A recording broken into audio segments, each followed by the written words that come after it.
ഇന്ന് ഞങ്ങൾ ഓഫീസ് കഴിഞ്ഞ് നേരെ പോയത് സർബത്ത് കുടിക്കാനാണ്. അപ്പൊ ഇത് ചെന്താരയ്ക്ക് അറിയുന്ന ഒരു സ്പോട്ടാണ്. ഇവള് സ്ഥിരമായിട്ട് കുടിക്കുന്ന സ്ഥലമാണ് കേട്ടോ. ഇവിടെ ഒരുപാട് വെറൈറ്റി സർബത്ത് കിട്ടും കേട്ടോ. നമ്മളൊന്നും ഇതുവരെ ട്രൈ ചെയ്തിട്ടില്ല സർബത്ത്. റോസ് മിൽക്ക് കുടിച്ചിട്ടുണ്ട് ഇവിടെ വന്നിട്ട്, നല്ലായിരുന്നു കേട്ടോ. അപ്പൊ ഞങ്ങൾ ക്ഷീണിച്ചു കുഴങ്ങിയതുകൊണ്ട് ഏത് വേണമെന്ന് ഞങ്ങൾ കുറെ നേരം നിന്ന് ആലോചിച്ചിട്ടാണ് പറഞ്ഞത് കേട്ടോ. അങ്ങനെ ഇപ്പൊ പറഞ്ഞേക്കുന്നത് ചോക്ലേറ്റ് സർബത്താണ്. അപ്പൊ അങ്ങനെ അതിനു വേണ്ടി വെയിറ്റ് ചെയ്ത് നിൽക്കുകയാണ്. ചെന്താര ഇതുവരെ അത് ട്രൈ ചെയ്തിട്ടില്ല, ഞാനും ട്രൈ ചെയ്തിട്ടില്ല കേട്ടോ. അപ്പൊ നമ്മൾ വെയിറ്റ് ചെയ്ത് നിൽക്കുകയാണ് എങ്ങനെ ഉണ്ട് എന്ന് അറിയാൻ വേണ്ടിയിട്ട്. നല്ല ക്ഷീണം ഉണ്ടായിരുന്നു, ദാഹം ഉണ്ടായിരുന്നു കേട്ടോ. നമ്മൾ ഓഫീസ് കഴിഞ്ഞ് വേറെ ഒന്നും കഴിച്ചില്ല, നമ്മൾ നേരെ ഇങ്ങോട്ടാണ് പോകുന്നത്.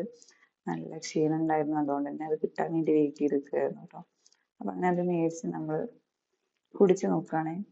കുടിച്ചപ്പോ ചോക്ലേറ്റിന്റെ ടേസ്റ്റ് ചെറുതായിട്ടേ ഉണ്ടായിരുന്നുള്ളൂ, എന്നാലും കൊള്ളായിരുന്നു കേട്ടോ. നമ്മൾ ക്ഷീണിച്ച് വന്നതുകൊണ്ട് നമുക്കത് ക്ഷീണം മാറാൻ വേണ്ടിയിട്ടൊക്കെ നല്ലതാണ്. നമ്മൾ കുടിച്ചു.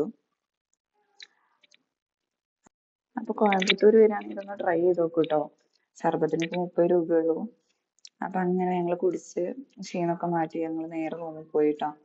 ചെന്താര ഹോസ്റ്റലിലാണ്. അപ്പോൾ അവള് ഹോസ്റ്റലിലേക്കും ഞാൻ റൂമിലേക്കുമാണ് പോയത്. അവളെ ഹോസ്റ്റൽ ഇവിടെ അടുത്താണേ. അപ്പൊ എന്നെ ബസ് സ്റ്റോപ്പിലാക്കിയിട്ട് അവള് പോയിട്ടോ.